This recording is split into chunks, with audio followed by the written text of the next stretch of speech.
రాజకీయం, సినిమా, గమ్మతి యంత్రాలు వైరల్ అవుతున్న వీడియోలు. ఇట్లా తీరు వార్తలతోని మన మైక్ టీం ముచ్చట్లయితే తయారుగున్నాయి. చలో సుషేద్దాం పార్రి అంతకంటే మొదలు హెడ్లైన్స్. కాంగ్రెస్ కండువా కప్పుకున్న అరకేపుడి గాంధీ ఇట్లనే వరుస కడితే కారు పార్టీ పరిస్థితి ఏంది? పెచ్చులూడి పడ్డాయి కేయు గర్ల్స్ హాస్టల్లా. ఆడవిల్లలు పెట్టుకుర్రు పాపం పానాలు అరచేతుల్లా. 80 ఏళ్ళ అవ్వని వెనకకీయమంటుర్రు పింఛన్, 1,72,000 కట్టుమంటుర్రు రిటర్న్. ఖాతా చూస్తుంటే నిన్న మొన్న దానం నాగేందర్ సార్ అన్న మాటలే అక్షరాల నిజమయ్యేటట్టు కొడుతుంది. 15 ఆగస్టు వరకు బీఆర్ఎస్ దాదాపు ఖాళీ అవుతుందని చెప్పినట్టే రోజుకొకరు కారుకెళ్ళి దిగి కాంగ్రెస్ కండువా కప్పుకుంటుర్రు. ఇవాళ ఇగో గీ ఎమ్మెల్యే సాబ్ గ్యాప్ ఇరయా, కొంచెం గ్యాప్ ఇర్రి. ఇట్లా వరుస పెట్టి షాకులు ఇస్తుంటే తీసుకొని కోలుకునేటందుకు కూడా టైం పడుతుంది కదా మాకు అని పీలేతురు కావచ్చు కార్ పార్టీ పెద్ద లీడర్లు. పగబట్టినట్టే పార్టీలు మారి కాంగ్రెస్ కన్వాలు కప్పుకుంటా గులాబీ పార్టీ ఉనికికే సవాలిసిరే ముచ్చట ముంగటేసుకురు కొందరు బీఆర్ఎస్ ఎమ్మెల్యేలు. నిన్ననే సీఎం రేవంత్ రెడ్డి చేతుల మీదకెళ్లి బీఆర్ఎస్ ఎమ్మెల్యే ప్రకాష్ గౌడ్ హస్తం పార్టీలో చేరి పింకు జెండా వీకేసి 3 రంగుల జెండా పట్టింది కదా. ఇలా షేర్లింగంపల్లి ఎమ్మెల్యే అరకెప్పుడు గాంధీ చేయి పార్టీలో షరీకైండు. ఆయన ఎంబడి కొందరు ముఖ్యమైన లీడర్లు వస్తే వాళ్ళతో సహా అందరి కన్వాలు కప్పిండు సీఎం సారు. ఈ లెక్కన దానవన్న మాటల మీద అనుమాన పడవలసిన అవసరమే లేదు. 15 ఆగస్టు వరకు బీఆర్ఎస్ ఎల్పీని కాంగ్రెస్ లో విలీనం చేసుడు ఖచ్చితంగా అనిపిస్తుందిగా అని అనుకోబట్టిరు వరుస పెట్టి అవుతున్న ఈ షేరికలు చూసిన జనము. ఇప్పటికే ఎంపీ ఓట్లలో ఒక్క సీటు కూడా రాక పురాగా నారాజు అయిపోయిన కార్ పార్టీ ఇప్పుడు ఇట్లా అంతో ఇంతో గెలిచిన ఎమ్మెల్యే సీట్లు కూడా ఇంత తక్కువైతుండే వరకలా. అప్పుడు ఎట్లుండే బీఆర్ఎస్ పార్టీ, ఇప్పుడు ఎట్లయిపోయింది బీఆర్ఎస్ పార్టీ అని బాధపడవలసిన పరిస్థితి వచ్చింది పాపం కరడు కట్టిన కారుకర్తలకు. మరి ఇంకా కాంగ్రెస్ లో చేరే ఎమ్మెల్యేల లిస్టులో ఇంకెవరెవరు ఉన్నారో ఏం కథనో. ఎట్లా నన్న చేసి ఎన్ని గంటలైనా చదివి కష్టపడి క్యాంపస్ లో సీట్ సంపాదించాలి, కొలువులు కొట్టాలి అని అనుకుంటారు మస్తు మంది. కానీ ఆయన తాడ హాస్టళ్ల కథ చూస్తే ఋషి పసి లేని అన్నం తింటుంటే అమ్ముండే వంట యాదొస్తుంది. సౌలతులు లేని రూములు చూస్తుంటే వద్దన్నా ఇల్లు కళ్ళల మెదులుతుంటది. అది జాలనట్టు మీదికెళ్ళి ఇగో ఇసొంటి కూడా అవుతుంటే వచ్చిన దవ్వలనే ఊరికి పోబుద్ది అవుతుంటది. ఏం గోస పాపం ఈ ఆడపిల్లలకు. యూనివర్సిటీలలో చదువులు, పరీక్షలు, సెమినార్లు ఇవిటికంటే ధర్నాలు, ఆందోళనలు అనుకుంటే రోజుకో ముచ్చట చూడవలసి వస్తుంది. కడమ యూనివర్సిటీలలో ఏమో గానీ కాకతీయ యూనివర్సిటీలో మాత్రం ఆడవిల గోసే అలాగున్నది పాపం. పోతన గర్ల్స్ హాస్టల్ రాత్రి 10కి పెచ్చులుడు కింద పడే వరకలా బుజ్జవలు మస్తు భయపడ్డారు. గాసారం మంచిగుండి ఆ టైంలో కింద ఇవ్వలేకపోయే వరకలా ఏం కాలేదట. కానీ కరెక్ట్ బెడ్ మీదనే పడ్డే చూడరు ఆ పెచ్చులు. పుసుక్కునే వాళ్ళని ఉంటే ఏంది పరిస్థితి చెప్పుర్రి. ఈ నడమనే ఓ రూమ్ లో ఫ్యాన్ మీద పడే వరకలా ఓ బుజ్జికి 12 కుట్లు పడ్డాయట. ఆ ముచ్చట పురాగా మర్చిపోక ముందే ఇగో ఇప్పుడు ఈ కథ. ఎన్నిసార్లు చెప్పినా కానీ పట్టించుకున్న పాప అనబోతలేరు. ఇంకెంతమంది దవాఖాన్ల పాలు కావాలి, ఎంతమందికి తలకాయలు పక్కున వాళ్ళకి కుట్లు పడేసుకోవాలనుకుంటా ఆఫీసర్లు రాజీనామా చేయాలని కూడా ధర్నా చేసి ఆడవిల్లలు. ఇక ముచ్చట తెలిసి మెల్లగా అరుచుకుని తందుకొచ్చిన రిజిస్ట్రారు, హాస్టల్ డైరెక్టర్ లోపడేసి తాళం వేసి ఆడవిల్లలు అంతా కూడి బయటికి ఇడుగురని బతిలాడినా కూడా నక్కుంటా గంట మీద కట్టనే వచ్చిరట. ఇక పోలీసులు వచ్చి రిజిస్ట్రార్ బయట తీసి వేరే బిల్డింగ్ లకు మార్పిస్తాం అందరినీ అని హామీ ఇప్పించినాక పంచాయత్ చల్లబడ్డది. కానీ చూడ్రి, కష్టపడి క్యాంపస్ లో మంచి చదువుకొని కొలువులు కొట్టాలని పోతే ఓదానని కోటి ఇసొంటివి అవుతుంటే అగులు బుగులు అవుతుంటే నిమ్మలంగా నిద్రపోతారా, బుక్కేడు తింటారా, బుక్కులు పడతారా చెప్పుర్రి. జరే పెద్ద సార్లు ఆఫీసర్లు ఇంకోసారి ఇసొంటి కాకుండా ఇంకే ఆగం లేకుండా చూసుకుంటే యూనివర్సిటీల పతార పల్స కాకుండా ఉంటది. ఏమంటారు? శాతగాని వయసులా కొడుకులు బుక్కెడు బువ్వ పెట్టాలన్నా, కోడలిని తెలివిచ్చి ఇంట్లో ఉంచుకోవాలన్నా, గోళీలకో టానికులకో కావాలన్నా అవ్వ తాతలకు ఆసరైతుందని సర్కార్ పింఛనిస్తుంటది. కానీ గీడ మాత్రం తీసుకున్న పింఛన్ మొత్తం రిటర్న్ కట్టమని నోటీసులు ఇచ్చిన ముచ్చట సోషల్ మీడియాలో మస్తు తిరుగుతుంది. ఆఖరికా ముచ్చట కేటీఆర్ దాకా పోయే వరకల్లా ఇగో కీ తీర్ల గరమైందిగా. ఇసొంటి ముచ్చట్లు చూసినప్పుడు ఏమనాలనో ఏమో అర్థం కాదు పోరి. భద్రాద్రి కొత్తగూడెం జిల్లాలో దాసరి మల్లమ్మ అనే 80 ఏళ్ల ముసలామెకి పింఛన్ కింద ఇచ్చిన 1,70,000 వెనకకియాలని సర్కార్ నోటీసులు ఇచ్చిరు అనుకుంటా ఓ ముచ్చట మస్తు వైరల్ అవుతుంది కదా సోషల్ మీడియాలో. ఈ ముసలామె బిడ్డ వైద్య శాఖలో పనిచేసేదట. కానీ 2017లో చచ్చిపోయిందట. ఇక అప్పటి సందే పక్షవాతం వచ్చి అడ్డం పడ్డ ఈమెకు వెనక ముందు ఎవ్వరు లేరని ఈమెకు పింఛన్ వస్తుందట. అయితే ఆమె బిడ్డే అప్పుడు సర్కార్ కొలువు చేసింది కాబట్టి పింఛన్ తీసుకునే తందుకు నువ్వు అర్హురాలే కాదు, ఇప్పటి సంది ఇచ్చుడు బంద్ చేసుడే కాకుండా ఇన్నేళ్ల సంది తీసుకున్న 1,72,928 రూపాయల పింఛన్ కూడా రూపాయితో సహా రిటర్న్ కట్టు అని కొత్తగూడ మున్సిపల్ ఆఫీసుల పేరు మీద రికవరీ నోటీస్ పంపినట్టు ముచ్చట వైరల్ అవుతుంది. ఇక చూసి కేటీఆర్ సార్ మస్తు గరమై ఎక్స్లో ఆయన కోపానంతా రాసుకొచ్చిండు. ఉన్న 4 మంది వేస్తే ఉన్న 4 కూసిపోయింది అన్నట్టు కొత్తగా మస్తు పథకాలు ఇస్తామని చెప్పి ఉన్న సంక్షేమ పథకాలతో ఇదివరకు ఇచ్చిన పైసలను కూడా వెనక కడుగుతుంది సర్కారు అని అరుచుకున్నాడు గట్టిగా. పక్షవాతంతో బాధపడుతున్న మల్లమ్మ సొంటి ముసలోళ్లకు మా కేసీఆర్ సర్కార్ ఇచ్చిన ఆసరా పింఛన్ పైసలు వెనక గుంజుకున్నాడు రేవంత్ సర్కార్ మానవత్వం లేని పద్ధతికి నిదర్శనం అని కూడా రాసుకొచ్చిండు. ఇక చూసి చాలా మంది తీరొక రకంగా కామెంట్ చేయబట్టిరు. పెట్టిరు. ఇట్లా నోటీసులు ఇచ్చిన కొందరు అత్యుత్సాహపు ఆఫీసర్లు వాళ్ళ అతికే తెలివి పనితనం చేయంగా మొత్తం సర్కారే బదనామే కాడికి వస్తుందిగా అనుకుంటా గులుగా పట్టిరు. సీఎం లేకుంటే మంత్రులా ఎవలయా ఇచ్చిన పింఛన్ వెనక తీసుకోమని ఆర్డర్లు వేసింది. వాళ్ళేమో పబ్లిక్ మంచి చేయాలనే తనలాడుతుంటారు. కానీ లోకల్ ఆఫీసర్లు ఏమో ఇటువంటి నోటీసులతో గవర్నమెంట్ మొత్తాన్ని మాటలు పడేటట్టు చేస్తారు. ఇప్పటికన్నా ఇటువంటి ఓవర్ యాక్షన్లు బంద్ చేసి చక్కగా డ్యూటీలు చేసుకుంటే అందరికి మంచిగా ఉంటది అనుకుంటా సొట్లతో కూడిన పోస్టులు ఇవ్వట్టిరు ఇక నేటి జనాలు. నాగుల పంచమి నాడు పాము పాలు తాగుతుందని పుట్టల పాలు పోస్తేనే కొందరు భక్తి అని నమ్ముతారు, ఇంకొందరు మూఢనమ్మకం అని అంటారు. కనబడని పాము పాలు తాగుతుందంటే నమ్మనోళ్ళు ఈడ కనిపించే విగ్రహం నీళ్లు తాగుతుందంటే నమ్ముతారు. అందుకే కళ్ళ గట్టినట్టు చూపియనికి గీ వీడియో పట్టుకొచ్చిన. ఇక చూసినాక అనుర్రి ఏమంటారు.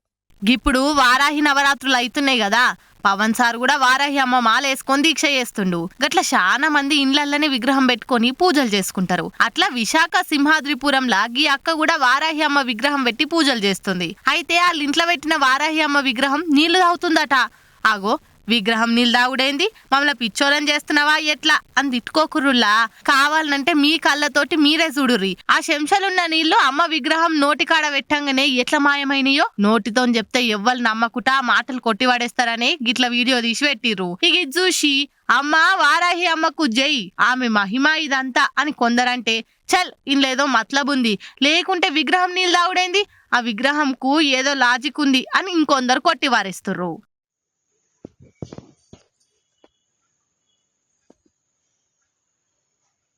చందు చందు చందు చందు చందు ఇంత బాగా తాగుతానమ్మా. నేను అన్న కూడా తీరువు నిన్ను తీసిన చందు నువ్వు కాలి అయ్యో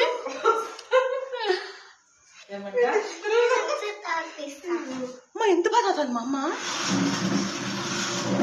తాగిపించుకోండి, నువ్వు తాగిపించుకొని అబద్ధం అట్లేదు అసలు నాన్న మాట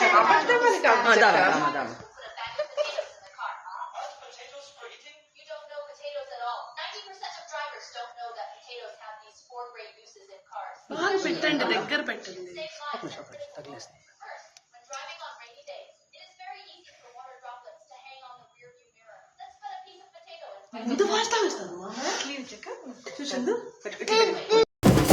మహేష్ చెప్పండి, అక్కడ పరిస్థితి ఎట్లుంది? వరదలతోని ఎసొంటి గోసలు వచ్చినాయి? పబ్లిక్ ఏమంటారు? మీ దగ్గర ఉన్న సమాచారం ఏంటిది అని మేము ఈడ స్టూడియోలో కూర్చొని అడుగుడే ఆలస్యం. నీళ్ళగా నిలబడైనా కానీ రిపోర్టింగ్ ఇచ్చి వాళ్ళ డ్యూటీ వాళ్ళు చేస్తుంటారు రిపోర్టర్లు. కొన్ని సార్లు డేంజర్ అని తెలిసినా కూడా కొలువు కోసం రిస్క్ చేస్తుంటారు. అగో అట్లా పోయే గీ రిపోర్టర్ అన్న గింత తిప్పల పాలైన పాపం. అస్సాంలో వరుస పెట్టి కురుస్తున్న వానలతోని వరద వారుతున్నది, నదులు నిండి దుంకుతున్నాయి. దాంతో మస్తు మంది పబ్లిక్ తీరొక్క తిప్పలు వాడుతురని రిపోర్టింగ్ ఇస్తందుకు పోయిన రిపోర్టరే పరిశాన్ పాలైన పాపం. ఇట్లా నది అంచుకు నిలబడి రిపోర్టింగ్ ఇచ్చుకుంటే అట్లనే నీళ్ళలా పడ్డాడు. అమ్మ ఇంకా నాయి మీతోచ్చు కాబట్టి బయటకు వచ్చిండు బానే. ఆ చెయ్యి అందుకొని రా అన్న బయటికి దబ్బున. ఆగో మళ్ళా పడ్డాడుగా. అయ్యో జర ఇట్లనే చేసి రా అన్న బయటికి దబ్బదబ్బా. ఆగో చెయ్యి అందించిన వాళ్ళనే నీళ్ళ గుంజుతట్టున్నావుగా. అమ్మాయి మొత్తానికి ఒడ్డెక్కిండయా. లేచిన గడే మంచిగుంది కాబట్టి బట్టలు పచ్చిగా బయట పడ్డాడు గాని ఆయనతో నదిలో వరద ఎక్కుంటే ఏడదేలునో అన్న. అందుకే నీళ్ళ కాడ వరదలున్న కాడ డబుల్ జాగ్రత్తతో ఉండాలి ఏమంటున్నాం. স্থিতি হয়ে গেছে যে উপায় নহওয়া অবস্থা।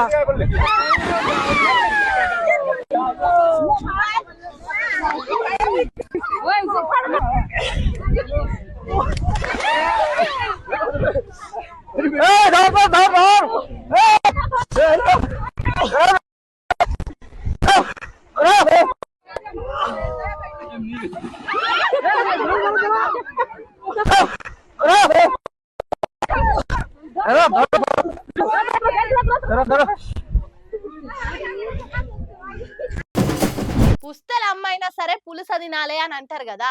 గోదావరి నీళ్లకు ఎదురిదే ఈ చేపకు అంత డిమాండ్ ఉంది. మళ్ళా ఇంత ఇలువున్న చేపలకు ఎంత ధర ఉంటది అనుకుంటుర్రు? మా అంటే ఓ 1000-2000 అనుకుంటుర్లే. కాదు, దీనికి వేలం పాట పెడితే ఏం తక్కువ 24,000కు పోయింది. మళ్ళా కొన్న అదృష్టవంతుడెవలో చూద్దాం పాండ్రి. నీసు కూరలల్లా మంచి పెయ్యికి మంచిదంటే అవి చేపలే. రకరకాల చేపలకు తీరు డిమాండ్ ఉంటది.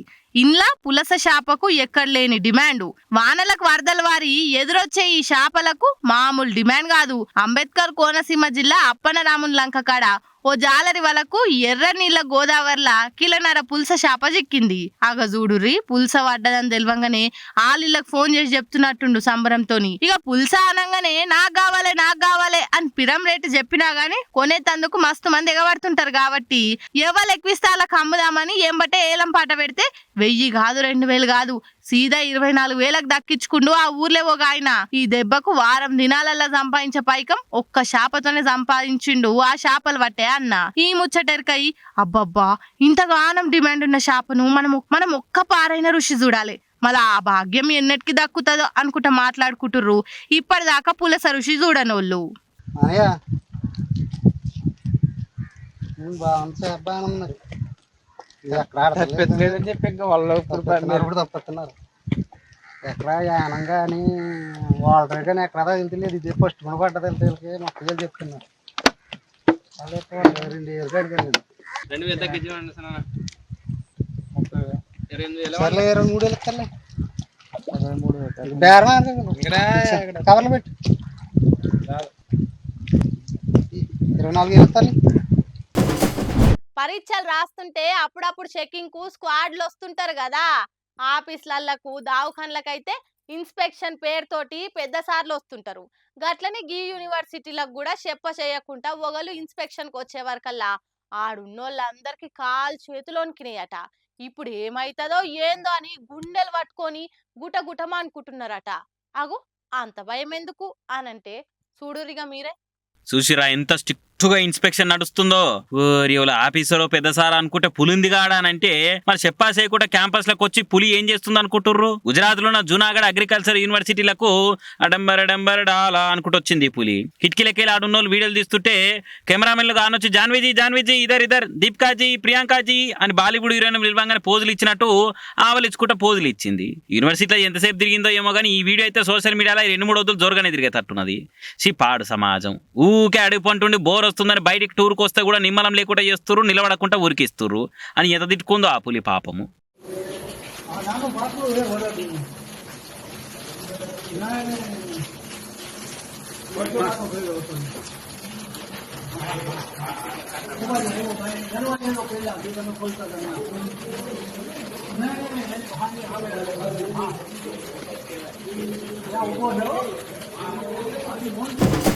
దినామింత టెక్నాలజీ పెరుగుతున్న కొద్దీ ఆటోమేటిక్ వస్తువులు పెరిగిపోతున్నాయి.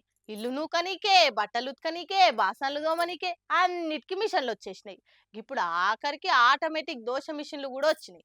కానీ ఇది పేరుకే ఆటోమేటిక్ దోశ మిషను, మనిషి సాయం లేకుండా దోశ అయితట్టే లేదుగా. మీరే చూసి చెప్పురి ఇది ఆటోమేటికేనా?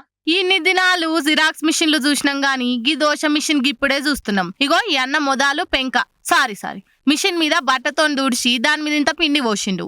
కథం ఇక పిండి మీదకెళ్ళి మిషన్ పోయి సాపుగా దోశ అయింది. దాన్ని జర రిచ్ గా చేద్దామని అన్లింత ఆలుగడ్డ కుర్మ పెట్టిండు. దోశ మంచిగా కాలినాక మిషనే దాన్ని మడత పెట్టి ఇస్తుంది. చేలో వేడి వేడి మసాలా దోశ రెడీ. దీన్ని ఇప్పుడు ఆటోమేటిక్ దోశ మిషన్ అని అంటుర్రు. మనల్ల మన మాట ఇది ఏ లెక్కన ఆటోమేటిక్ అనిపిస్తుంది చెప్పుర్రి. ఆటోమేటిక్ అంటే మంచి సాయం లేకుండా అదే దోశ తయారు చేసుడు. కానీ ఈడ ఆయననే పిండి పోసి మసాలా పెట్టి నూనె పోసి ఇంకేముందన్లా ఆటోమేటిక్ గా ఒక్క పని కూడా ఈయననే చేస్తే అయిపోవుగా. ఈ మిషన్లు వచ్చి మనుషులను పురాగా బద్దకస్తులని చేస్తుంది. అన్ని పనులకు మిషన్లు ఉన్నట్టే ఇప్పుడు దోశల ప్రింటర్ కూడా వచ్చింది. ఇక రేపు కలిపి గోరు ముద్దలు పెట్టే మిషన్లు కూడా వస్తాయి కావచ్చు అనుకుంటా అరుచుకుంటురు కామెంట్లల్లో జనాలు ఇది చూసినాక.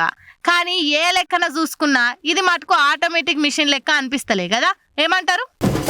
చూసిరానిలా నేను పట్టుకొచ్చిన ముచ్చట్లు ఎట్లున్నాయో ఇంకిన్ని ముచ్చట్లతోటి మళ్ళా కలుద్దాం. అప్పటిదాకా చూస్తూనే ఉండరు మైక్ టీవీ ముచ్చట్లు.